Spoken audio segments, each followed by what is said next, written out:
Family definitely drives the picture. It is definitely the heart. And I think when you watch any kind of Rocky or Creed franchise, there's always something that's pulling at the strings.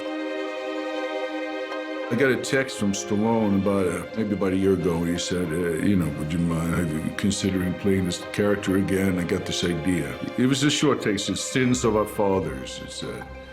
And I thought, wow, that's interesting. It's a sort of Shakespearean, sins of the father, and so on and so forth. And I thought that would be an interesting melding of two different generations. You knew this was going to be a war, right? You knew that going in there.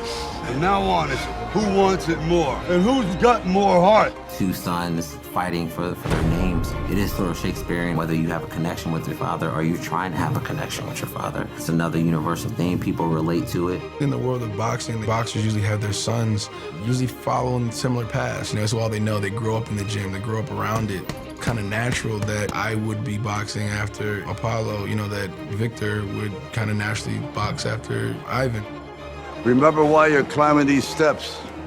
Adonis has to realize that his father was killed by the father of the man that's challenging him. This is the fight the whole world wants to see.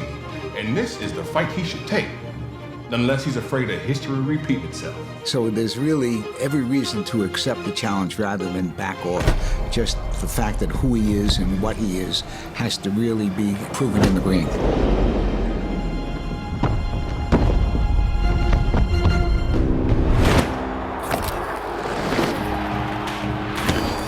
What was important when tackling this film and trying to dive into the themes were staying true to their journey, so to speak. And I think one that Adonis has always been dealing with has been the father and son story, being the shadows of his father. Rocky dealt with it with his son, Robert, and then following that thread on as we come up with this new character, Ivan Drago, and his son.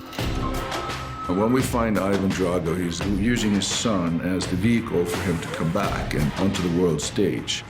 His father, he's a tough guy, so he's not really showing him the love that he needs. The things that he really wants are values like family, love, loyalty. He's fighting for a better life. He doesn't feel that he's really appreciated as a son. Something went wrong, and I can't accept it. So now I'm going to use my son to come back and take my revenge on the world. He wants to be the champion, and if you're in my way, I'm gonna do anything at all costs to become the champion.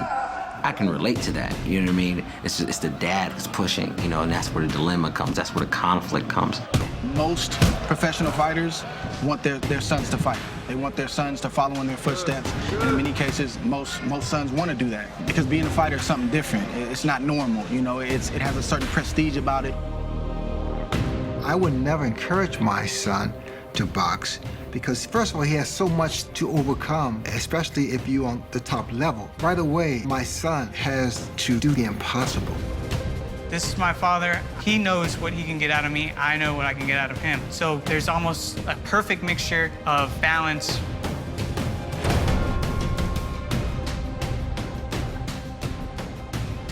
There's this unspoken agreement that we have, this bond where we understand what it takes to persevere in the ring. When he was about 6 years old, he drew a little card charm for me for Father's Day. And it pretty much defined our relationship from that moment on. And it was me holding his hand. So from that point on, I said, until he's at least 18, that's our relationship. He's gonna be like an appendage. Every time I reach out, his hand's gonna be there. Every time he reaches out, my hand will be there for him. I think my dad has always held me accountable for the man I was going to be. And I think Adonis didn't have any of that. It's a father and son relationship, and dad isn't there. He's coming back to the father he never knew. Rocky doesn't want to be, but he becomes that surrogate father. Turn off your brain and let your heart do the talking. And at the same time, every breath in his body is for the success of this young man who is the son of his former best friend. Count with right and crack him with the left. You got that? Stand right, crack him with the left. Never expected that. You have to have a passion, a love for the sport of boxing. You just don't box because you want to join the fellas. You must have that feeling of, yes, I want to do this, and be willing to go to the limit to be the best out there. Looks like hell to me. Since you're going back to hell, you might as well get used to it. It's very difficult to push somebody and make sure that it's positive, you're building, you're not tearing down, that you make them understand that you have empathy for what they are going through. There are a lot of times I would much rather be in the ring taking the punishment.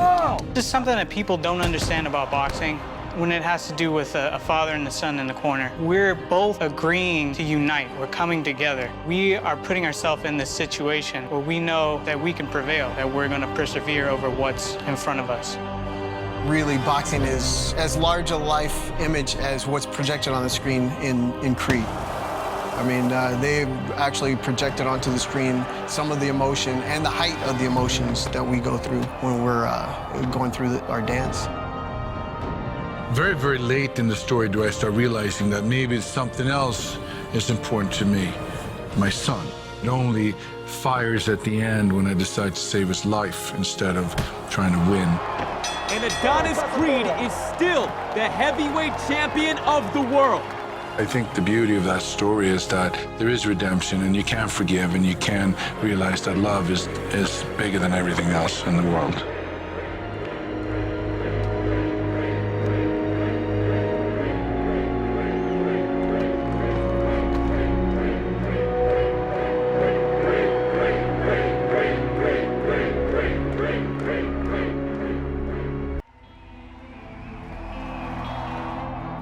He's huge, and he's so strong. It's like, you know, this Mack truck is coming every time. The first time I saw Florian, why isn't he in an NFL camp right now? He was a very, very, very big human being. Bravo absolutely landed to Creed. If Sly has a feeling about something that should happen in a Rocky movie, you better pay a lot of attention. And as usual, he was right. Florian is an incredible find. To get the whole package is really rare. I mean, it went through hundreds and hundreds and hundreds of guys. Dolph Lundgren was unique. He was great looking, fantastic body. Also, he could fight, so he understood it. Florian is the same way. He actually knows how to fight for real. Plus, he's incredibly large and muscular. I met Florian at the MGM, and he looked formidable. I felt the energy already, like, okay, this guy could be my son. Yeah, I could see that. He could take over. I never anticipated to go into the movies, but my manager, who I used to fight for, he came with that offer that they were looking for someone, so I had to do some audition tapes, and then the feedback was very good, so my manager came up, okay, they like you, now Sly wants to Skype with you. Been familiar with all movies, and he's like a childhood hero. You can't really describe the feeling that you have when you see that Stallone is in front of you and that it's actually happening. So we did a Skype session. I had to prepare 2 other scenes for him, and then everything went really quick.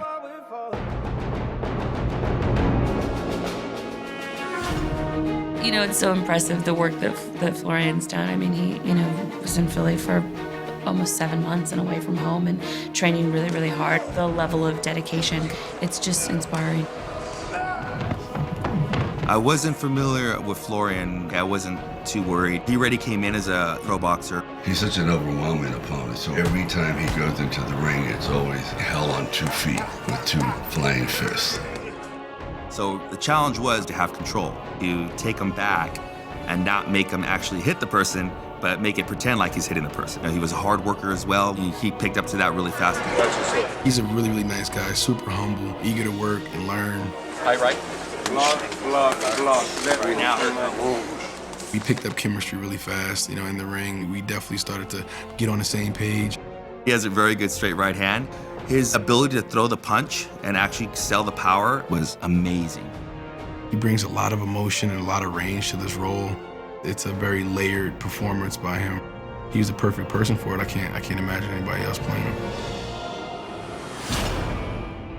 There's so much emotional stuff going on in this movie, on both sides, on Adonis' sides and on mine. Ivan Drago has been established, but we haven't seen him in years.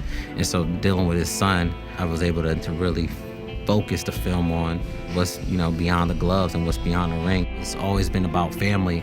Victor and Ivan aren't really bad guys. They're just people who have nothing to go back to, who have everything to win and nothing to lose. I think people are gonna be even twisted who to cheer for, and that's what we wanted to create. Life found me and kind of presented me to Steven, and he thought that I'm the right guy for this role.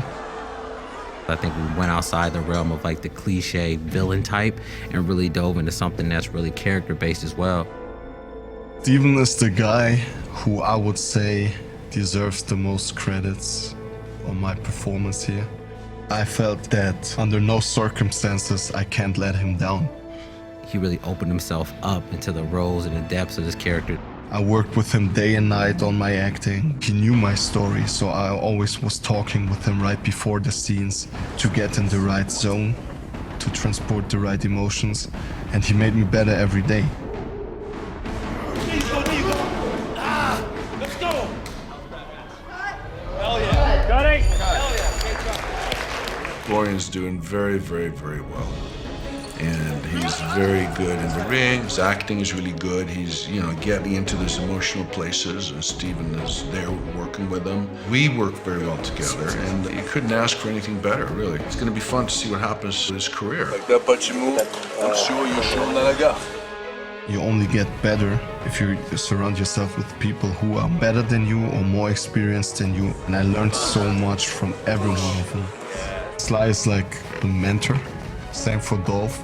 They are two icons, and you grow up, especially as a boxer, you grew up with the Rokki movies. And they're a lot about taking those opportunity and work hard and achieving those dreams which seem unreal. I wasn't an actor before, and it actually happens now, so I really can connect myself to the Rokki franchise.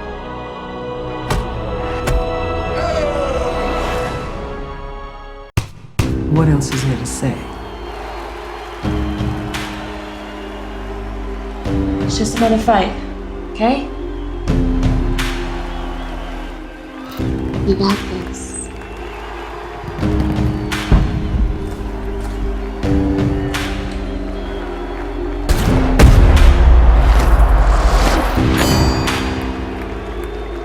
It really is like she's in the ring with him. We watch our opponents. Everything was a we.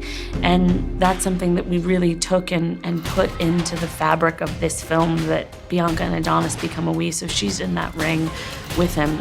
And that's certainly different than the first time around, and has so much to do with the reality of boxers, spouses, and girlfriends. Spouses of boxers are super strong. It's a team, It's not like Adonis is fighting, it's we're fighting. The concept of we versus I. I love you. And I need you. Because we're a team. And it takes a very strong woman to go through that process, to see your husband, your boyfriend, get hit. That's unbelievable.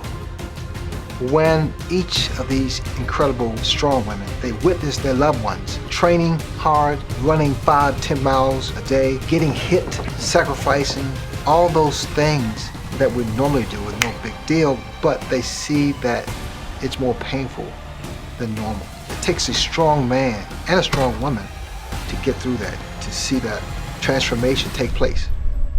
Get up, D. We definitely didn't want to have the cliche background supporting role in this film.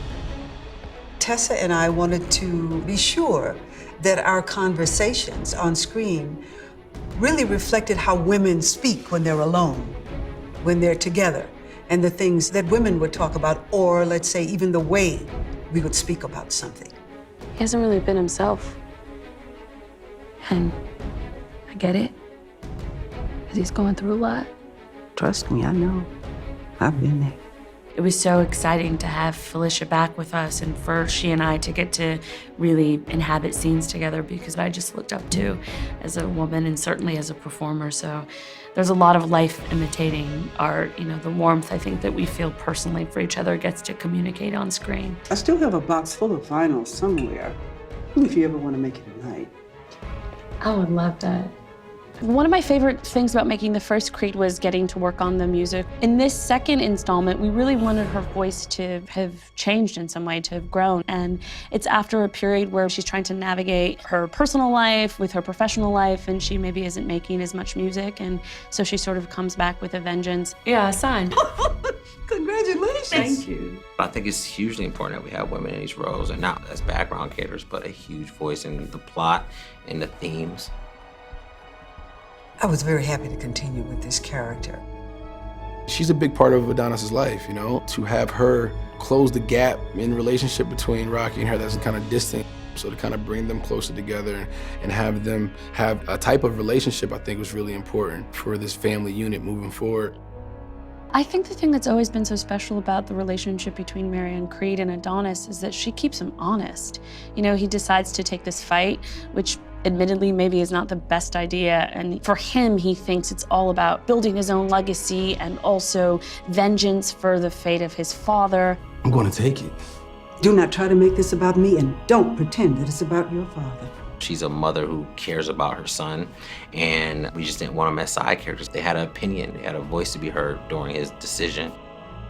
I'll beat him.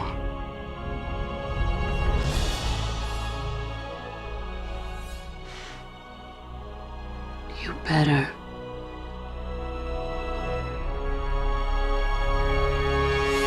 And the thing that I was really excited about this second installment of the Creed franchise is that I feel like it really gets to dive in and explore Bianca's relationship with Marianne.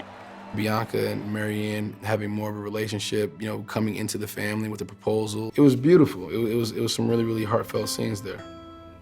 For audiences to really see these two women bond, particularly at a time when Bianca is becoming a new mom. And you see how important that connection is between the two of them, that she becomes someone that Bianca can really look to for leadership and for guidance. With everything he's going through. With everything he's going through, you've been in his corner every step of the way. The thing that's also really exciting is to see the way in which Adonis's relationship with his newborn daughter is going to change him. One of my favorite moments in the film is when he's sort of having his own freak out and then he sees his child there and says, I know.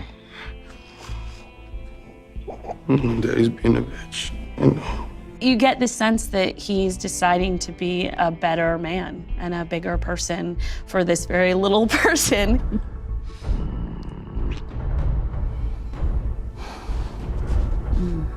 Why don't you sing for us? No, I'm not your jukebox. I would go to war, won't let you down, won't let you down. I would go to war, I would go to war.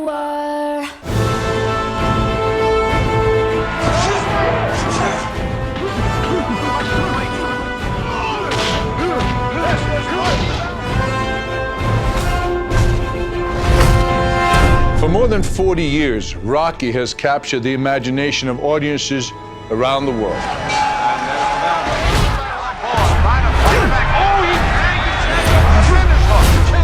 I'm Dolph Lundgren, and I'm one of the people whose life the Rocky movies changed forever. You had the talent to become a good fighter, and instead of that, you became a cheap, second-rate loan shark.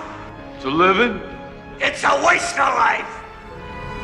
More than a boxing story, Rocky has become synonymous with the word underdog, while perseverance also aptly describes Sylvester Stallone's Italian stallion. Especially in boxing, I think people love underdogs. And if the underdog does something, the crowd gets behind him. They just sway instantly. Through 6 Rocky films and now 2 Creed movies, the story of determination, family, and of course, boxing, continues to inspire men, women, and children of all ages, races, and nationalities. You can always relate to an underdog story. You can always relate to the person who's fighting for something, who has passion. A story like Rocky kind of kept that heart going. As a fighter, they have a certain mentality. There's a certain fire that burns inside of them. Those are the things that sets Rocky apart. That's why we've been able to really keep this series alive for 40 years, because the characters are rich and interesting. Join me as we explore the impact of the most successful sports movie franchise in film history. And we'll also look forward to the continuing new legacy of Creed 2. To this day, people hear the Rocky music and they think boxing. It's iconic. There's no doubt about it.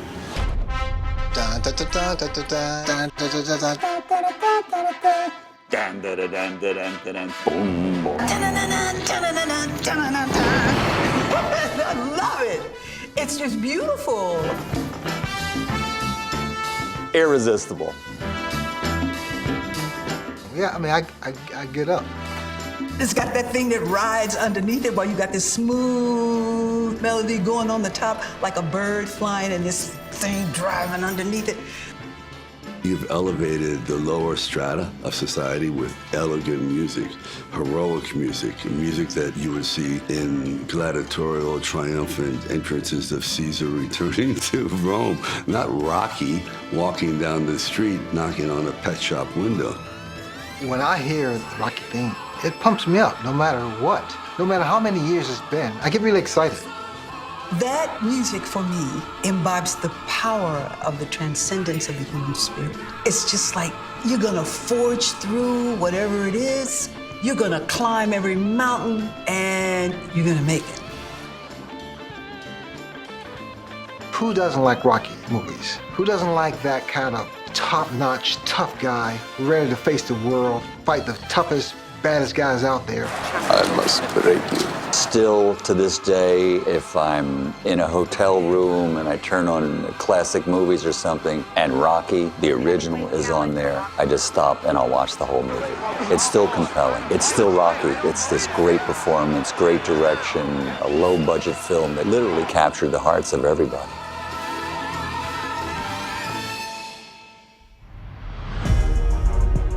I really believe that there's something about your legacy. I know that's a word that's used a lot, but it's what you leave behind. You want to leave some footprints on the canvas of life. They don't have to be big ones. Everyone doesn't have to be a world champion. It's just the fact that you gave it your best. That's the Rocky philosophy. He never expected to be a champion. He just wanted to go the distance and have a little dignity. And that's pretty much the ongoing theme.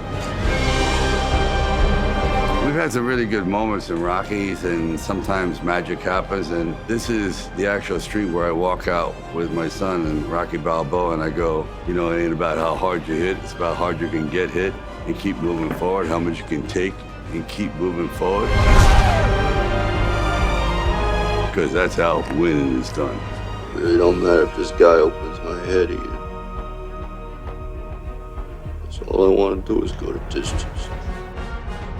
1976 was when it first aired, and my first professional fight was in February of 1977. It was just the theme and the music and what we saw in the heart of a fighter that really resonated with me, that really put me in a position where that I felt I could beat anyone. So why are you doing this? Because you can't win, Rock.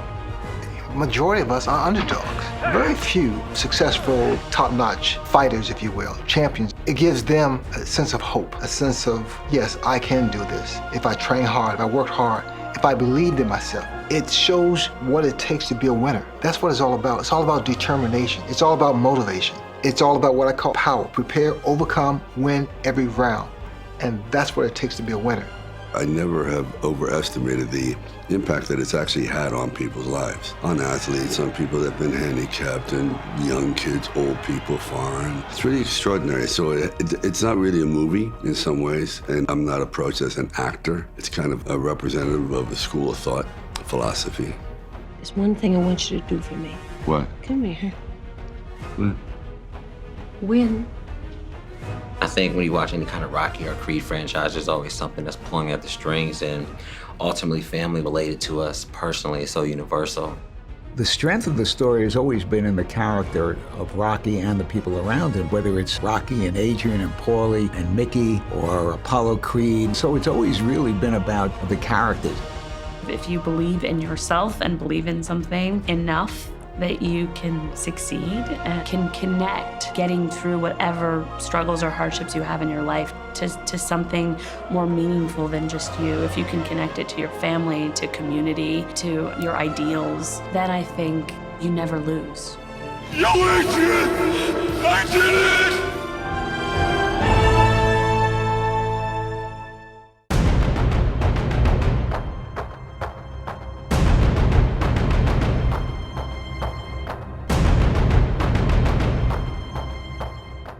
So what makes a perfect Rocky villain? In the first two films, Rocky Balboa faced its exact opposite in the skillful, articulate world champion Apollo Creed. You're going down, man. You're going down. Who would go from foe to friend. In Rocky III, he met the nasty and dangerous Clubber Lang. You did me. In Rocky IV, he faced his stiffest challenge as he climbed the Russian man mountain, Ivan Drago. Me. I remember Drago. He reminded me of a white Mike Tyson because he was strong, he didn't care. He was so determined to be the best, and he was. He put a lot of guys away, just like Mike Tyson. I love watching Mike Tyson fight. I love the way that Drago intimidates. The intimidation when the two guys are standing face to face, one of those guys are like trembling in his shorts, and it's not Drago, and it wasn't Mike Tyson, so it's that intimidation factor. You will lose. I remember when we shot the Apollo Creed fight. Yeah, it was at the MGM Grand in Vegas. They had me down in this elevator that's gonna go up, part of the stage show. So I was sitting in my dressing room first. It's just in my boxing gloves, sitting there waiting, and I get a knock on the door, and it's like, hey man, the Reverend Brown wants to see you. And I went with him, and I met James Brown in his dressing room. He was really nice, talked to me and asked about the movie. Obviously, I was a huge James Brown fan, you know. When I came up the elevator, kind of stunned. Oh, that's the one moment in Rocky IV where you see Dolph Lundgren at set 27, because the Drago mask kind of fell off. And I'm just there going, what the hell happened, you know? And that's kind of a beautiful moment. I always get a little emotional when I see that, because I see that young kid. He represented something a lot bigger. First of all, he represented perfection. He represented a different communist ideology. He represented science in sports, steroids, so on and so forth, at a time when it wasn't that prevalent. So you're fighting literally a man of the future with a man who's basically archaic, a man of the past. So it's kind of interesting in that sense. When I showed up to start training with Sly for Rocky IV, he handed me a script. And it wasn't the script of the movie, it was the script of the fight. And it was about 30 pages of just round one, left, left, left, left, right, right, left hook. And I had to memorize that on the page. And he had the music already written for the fight. So we kind of choreographed the fight to the music. So it was quite clever the way he did that. And the choreography of that fight, I still remember the opening of that first round. I think, you know, till the day I die, it's stuck in there, tattooed into my head. During the production of Creed II, I had the chance to sit down with Sly and talk about our iconic fight in Rocky IV. We really don't look this old. No, And you're grizzled. right. This is MGM. They said we look too good. I mean, he came off, he looked like a ski instructor, and look what they did to him. Look what they've done to this poor guy. I just want to have a few words about our famous Russian battle and what you remember. This is a real battle of wills, and it's just very feral and savage. You took some great shots, too, the way you would launch yourself through the air. Rocky's just pushing him forward. Of course, the ref would break that up, but thing, and then cheap shot, boom. Yeah, everybody. Oh, man. Yeah, it's just interesting. You know, you just take those kinds of falls, and you have to with reckless abandon, but your timing was perfect, so. You know, I was a karate champion at the time. You know, I was 10 years, almost 10 years younger than you. You're keeping up with me, and I was tired, and I thought, oh, really? Oh, and I was kind of impressed. I look at this stuff today and go, wow, I don't think this is ever coming down the pike again. Like, these shots are, look at my head, bang, those are full. I'll never forget that shot, because it came right, I felt it in my butt. You hit me at the top of my head, it went down my spine, literally like a bolt of lightning. Here we go, boom. Yeah, these are shots. Those I remember. With those 8-ounce gloves that have actually been banned today because they're too lethal. And the speed at which is, I mean, look at this. Are you kidding me? Oh. And then what I love here is like he put his mouthpiece in, you go, okay, no, forget it, I'm all right. And then I walk out and you do it again, like thud. You know? Oh, yeah, I remember doing those shots. I felt really bad having to do it to you, but then there is the part at the end when you win and you have that political kind of speech, kind of bringing the nations together, which kind of is, there's an echo of that now in this picture. If I can change, and you can change, everybody can change.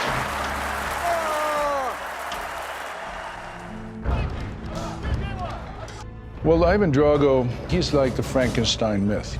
The Soviet system created this perfect specimen. So you're sort of scared of him, but you're a bit in awe of him, and you feel a little sorry for him. You kind of know nothing really good is going to happen to Ivan when this fight's over. That kind of brings me straight to Creed 2, where Ivan's had a really bad time for 30 years. I'm sort of happy that I can take the character back now, 30 years later, as a real person with all kinds of feelings and complexity. When the movie starts in Creed 2, we're a bit like Rocky in the first film. It's cold, freezing in our place. We hardly have any food. We go out for a run in the snow. That's why it's a full circle in one way. The opponents, shall I say, in Creed 2 aren't really bad guys. They're just people who have nothing.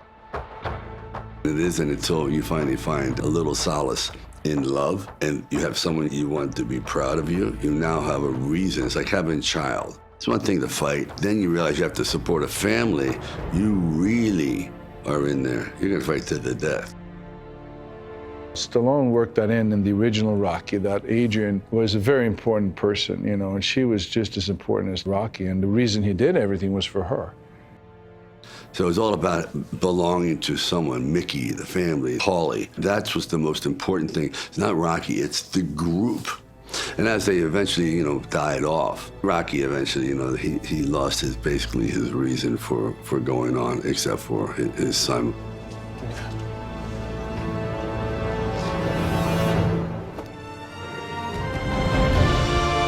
Sylvester Stallone, Sly, my man, he has impacted boxing to such a degree. It's like what he's done, the sport of boxing, and although there may be people out there that say, well, that's not real boxing, what he has done was given boxing a shot of adrenaline because people tune in to what seems like the impossible, for Rocky to become champion.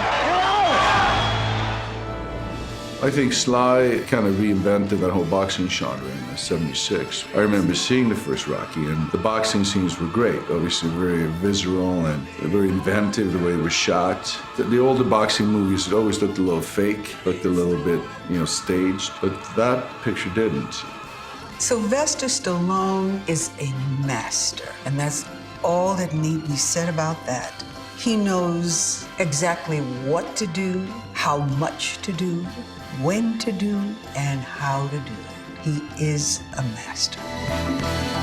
Rocky once said, nothing is real if you don't believe in who you are. From a journeyman boxer to a world champion, Rocky believed in himself and truly went the distance with a generation of movie fans and boxers. Over 40 years after the first film, there's still only one name when it comes to boxing movies: Rocky.